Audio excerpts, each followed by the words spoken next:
Hi students, welcome to episode 88 of caps. इस episode में हम बात करने वाले हैं जो रीसेंट डेवलपमेंट हुए हैं सिलेबस से रिलेटेड बाय सीबीएसई। उस बारे में मैं आपको बताऊंगा कि सीबीएसई सिलेबस में जो रिडक्शन किया गया है उसका कॉम्पिटिटिव प्रिपरेशन यानी जेईई या नीट के एग्जाम पे आने वाले सालों में स्टूडेंट्स पे क्या इफेक्ट आने वाला है। सो प्रैक्टिकली अगर बात करें, दो तरह के स्टूडेंट जो अभी क्लास 11th में पढ़ रहे हैं या जो प्रेजेंटली क्लास 12th में है, यानी जो स्टूडेंट या तो 2022 में जेईई या नीट का एग्जाम देंगे या 2021 में जेईई या नीट का एग्जाम देंगे। उसके ऑनवर्ड की बात करूं तो प्रैक्टिकली कोई इफेक्ट नहीं है, क्योंकि ऑलरेडी सीबीएसई ने ये कहा है कि जो भी सिलेबस में रिडक्शन है वो सिर्फ इसी साल के लिए, आने वाले सालों के लिए नहीं है। और अभी तक एनटीए ने कोई गाइडलाइन घोषित या जारी नहीं की है जिस बेसिस पे ये कहा जा सके कि कॉम्पिटिशन्स का यानी जेईई या नीट का सिलेबस कम किया जा रहा है। एक बार के लिए मान भी लिया जाए कि इसी साल के लिए जो कम सिलेबस है उस सिलेबस को एनटीए इंप्लीमेंट कर देता है तो क्या इफेक्ट पड़ेगा। सो अगर हम प्रैक्टिकली आज के स्टूडेंट्स की बात करें जो 2021 में जेईई मेन, जेईई एडवांस या नीट का एग्जाम देने वाले हैं, तो मैं एक बात बताना चाहूंगा कि जो भी सीबीएसई सिलेबस में रिडक्शन हुआ है उसकी वजह से आपकी प्रिपरेशन अफेक्ट नहीं होनी चाहिए। बहुत सारे स्टूडेंट्स कोचिंग इंस्टीट्यूट्स पे भी बातें कर रहे हैं, हमारे पास भी कई सारे स्टूडेंट्स या पेरेंट्स का कॉल आया है कई तरह की चीज़ों के लिए। जैसे सिलेबस रिड्यूस हुआ है तो आप भी सिलेबस रिड्यूस क्यों नहीं कर रहे हैं, क्यों आप सारी चीज़ें पढ़ा रहे हैं जो अब एनसीईआरटी बुक्स में नहीं है। ये अंडरस्टूड है कि वो कंपटीशन में नहीं पूछा जाएगा। माय डियर स्टूडेंट्स, पहले भी मैं ये बात पिछले कैप्स एपिसोड में ये बात बोल चुका हूं कि ये पॉसिबल नहीं है कि फाइनल डिग्री कॉलेजेस में सिलेबस रिड्यूस कर दिया जाए। मेडिसिन की डिग्री आपको सिलेबस कम करके, कम पढ़ाई करके प्रैक्टिस करने के लिए नहीं दी जा सकती। एक्चुअल इंजीनियरिंग प्रैक्टिस के लिए डिग्री आपको सिलेबस कम करके नहीं दी जा सकती, because these are professional degrees. उसी तरह से जब हम बात करें फाइनल एग्जाम की, तो जो सीबीएसई ने रिलीज किया, मैं सिर्फ कुछ बेसिक टॉपिक्स के बारे में आपसे शेयर करना चाहूंगा। जैसे क्लास 12th की फिजिक्स की बात करें, even this valid for almost all the subjects.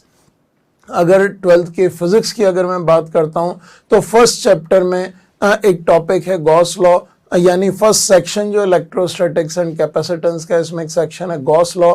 उसके 3 या 4 एप्लीकेशन में से एक एप्लीकेशन हटा दिया गया है, यानी 2 एप्लीकेशंस अभी भी इंटैक्ट है। मैं डेप्थ में नहीं जा रहा हूं, यानी आपको गॉस लॉ पढ़ना पड़ेगा और 2 एप्लीकेशन पढ़ने पड़ेंगे। दिस वेरी श्योर कि 2021 में आने वाले बोर्ड एग्जाम में वो तीसरे एप्लीकेशन पे या चौथे एप्लीकेशन पे क्वेश्चन नहीं पूछा जाएगा। यानी जो स्टूडेंट 12th बोर्ड की तैयारी कर रहे हैं वो सिर्फ जो गिवन सिलेबस है उस पर लिमिटेड रहे। आप उसको रट लीजिए, याद कर लीजिए, आपको एप्लीकेशन समझने की इन डेप्थ जरूरत नहीं है, या जितनी चीजें दी गई हैं उतनी ही एप्लीकेशन समझे। Where as if we talk about JEE और नीट एग्जामिनेशन, ये एप्लीकेशन ओरिएंटेड पेपर है, कोई भी क्वेश्चन एग्जैक्ट रिपीट हो इसकी पॉसिबिलिटी बहुत कम होती है। जेईई में तो बिल्कुल नहीं होता, नीट में फिर भी स्पीड एक्यूरेसी बेस्ड कुछ क्वेश्चन रिपीट होते हैं। So my dear student, JEE and NEET के एग्जाम एप्लीकेशन बेस्ड है, आपको अंडरस्टैंडिंग बिल्ड करनी है। कोई भी नए एप्लीकेशन पे क्वेश्चन आ सकता है। So purposely for students who are preparing for JEE, आप ये मान के चलिए आपकी प्रिपरेशन पे कोई इफेक्ट नहीं आया। जितना सिलेबस था उसके ऊपर कोई इफेक्ट आपके इंस्टीट्यूट या आपकी बुक्स में नहीं आने वाला है, क्योंकि ज्यादातर चैप्टर्स के अंदर इसी तरह के एप्लीकेशंस हटाए गए हैं। एक टॉपिक रखा गया, उस पे बेस्ड लास्ट वाला जो टॉपिक है या लास्ट वाला जो सेक्शन है वो हटाया गया है। It does not make any difference if you are seriously preparing for JEE main और JEE advance. Similarly those who are preparing for NEET और अगर बहुत अच्छी हाई रैंक एक्सपेक्ट कर रहे हैं तो उनको एप्लीकेशन लेवल अंडरस्टैंडिंग जरूरी है, क्योंकि अच्छी रैंक के लिए नीट के पेपर में अराउंड 5 to 15% क्वेश्चन जो डायरेक्ट एप्लीकेशंस पे आते हैं, नए एप्लीकेशंस के ऊपर आते हैं, उनको हैंडल करने के लिए आपको अपनी ओवरऑल अंडरस्टैंडिंग बिल्ड करनी है। ये सिर्फ फिजिक्स की बात नहीं है, the same is valid for chemistry, mathematics and biology. जो भी सेक्शंस कम किए गए हैं वो सेक्शंस कहीं ना कहीं आपके लिए यूजफुल हैं, आज नहीं तो आने वाले कल में। फिर भी हम वेट करेंगे, मेरा यही सजेशन है, एनटीए की गाइडलाइन का वेट कीजिए। स्टूडेंट्स खुद एनालाइज करें कि जो सेक्शन पढ़ाया जा रहा है या जो आप खुद पढ़ रहे हैं क्या उसकी क्वेश्चन सॉल्व करने में इंपॉर्टेंस है, rather than thinking just a board exam preparation aspirant जो सिर्फ बोर्ड के लिए तैयारी कर रहा है उसके लिए कोई जरूरत नहीं है, जो स्कूल लेवल पे प्रिपेयर कर रहा है उसके लिए कोई जरूरत नहीं है, वो अपने आप को स्टिक करे सिलेबस के ऊपर, you are going to score 100 out of 100 in final exams. लेकिन अगर आप कंपटीशन के लिए तैयारी कर रहे हैं, प्रोफेशनल कोर्सेज के लिए तैयारी कर रहे हैं, तो ये एटीट्यूड ठीक नहीं होगा। मैं ये स्टूडेंट्स पे ही छोड़ूंगा कि आप बहुत केयरफुली एनालाइज करें।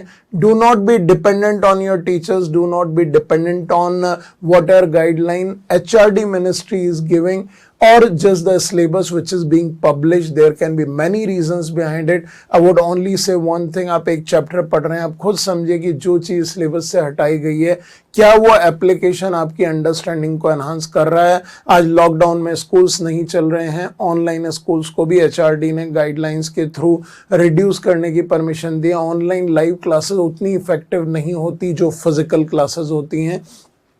आई स्ट्रांगली रिकमेंड स्टूडेंट पूरा टाइम घर में है, उनके पास एक्स्ट्रा 2 चैप्टर बढ़ा भी दिए जाएं तो मुझे नहीं लगता इस टाइम कोई इंपैक्ट आने वाला है। Those who are seriously preparing for JEE और NEET, they are ready to handle 2 more chapters rather than sticking on syllabus, क्योंकि यहाँ सेल्फ स्टडी एनहांस और स्ट्रांग होना बहुत जरूरी है। सो माय डियर स्टूडेंट, मैं यही मैसेज देना चाहूंगा बॉटम लाइन में उन स्टूडेंट्स के लिए जो 2021 के लिए प्रिपेयर कर रहे हैं।